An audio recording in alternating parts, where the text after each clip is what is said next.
नमस्कार, मी प्रथमेश वराडकर. मगाशी या ठिकाणी एक चर्चासत्र होते. तर आता बाळू, तुम्ही या ठिकाणी आलात. तुम्ही या गावचे नागरिक आहात, शुद्ध नागरिक आहात. की तुमचे आम्ही बरेचसे म्हणजे काही ग्रुपवरती काही कमेंट्स असतात, तेव्हा तो एक चांगला उपक्रम असतो तुमचा. तर आजच्या परिस्थितीमध्ये जो आपल्या वराड सावरवर येथे जो प्रकार चालू आहे, त्या संदर्भात तुम्ही काय सांगू शकता? खर तर हे समांतर शिवलिंग आहे. कारण 12 राठी वराडमध्ये असताना हे शिवलिंग या ठिकाणी स्थापन करण्याची काही गरज नव्हती. त्यामुळे गावकऱ्यांनी पूर्णपणे त्याला विरोध केलेला आहे आणि तो अगदी रास्त आहे. कारण या गावात महाशिवरात्र वगैरे जे काही धार्मिक उत्सव आहेत ते रूढी परंपरेनुसार होत आहे. बरं, त्याच्यानंतर माझा एक दुसरा प्रश्न असा की आजकाल कॅम्पेन असं चाललंय की त्यांच्याजवळ भरपूर सह्या आहेत, 2,500 सह्या आहेत, लोकांचं समर्थन आहे, असं चालतं. तर त्या ज्या सह्या घेतल्यात किंवा गावाने सह्या दिल्यात, असं तुम्हाला वाटतं का त्याच्या संदर्भात? बघा, गावातील लोक ही सुज्ञ आहेत आणि या ठिकाणी ते शिवलिंग नको म्हणून आमच्याकडे गावातीलच लोकांच्या साधारण 1,000-1,500 सह्या आहे.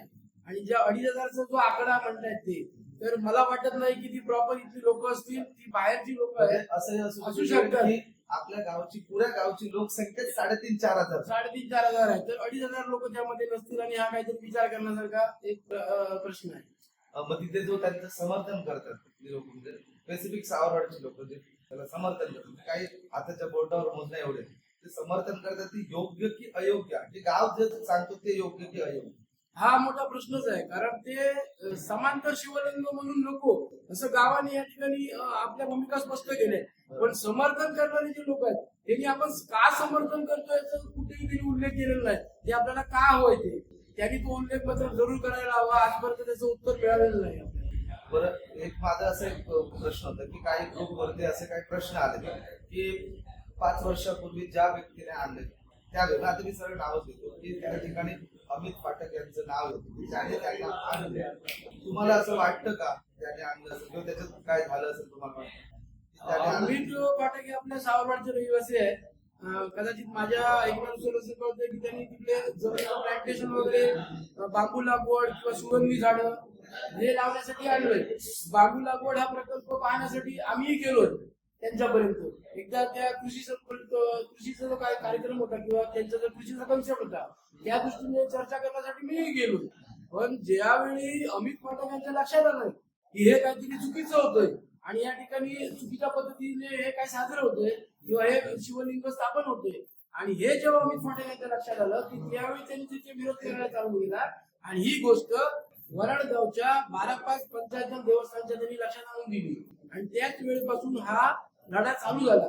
त्यामुळे अमित पाठक हे जे काय करतायत ते योग्य आहे. म्हणजे असं म्हणावं लागेल की अमित पाठक यांच्याकडनं झालेली चूक त्यांच्या लक्षात आल्याच्या नंतर त्यांनी ती चूक मान्य करून गावासमोर हा प्रश्न उपस्थित केला. म्हणजे त्यांनी एक प्रकारे माफी मागली की माझ्याकडनं ही चूक झालेली आहे. मग माफी केलेल्या माणसांना माफ करणं योग्यच असतं. मग आजच्या स्थितीला त्यांना जो विरोध होतो तो चुकीचा आहे का?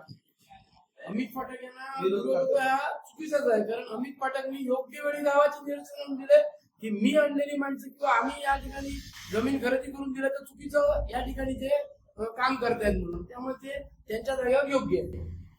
बरं, धन्यवाद. तुम्ही आपले या ठिकाणी प्रतिक्रिया हे होते आमचे वसंत वराडकर, उद्योजक, आणि यांनी उत्कृष्टरित्या म्हणजे लोकांना कळवलं पाहिजे की आजच्या स्थितीला काय होतंय काय नाही होतंय याच्या संदर्भात चांगल्या पद्धतीने प्रतिक्रिया दिली.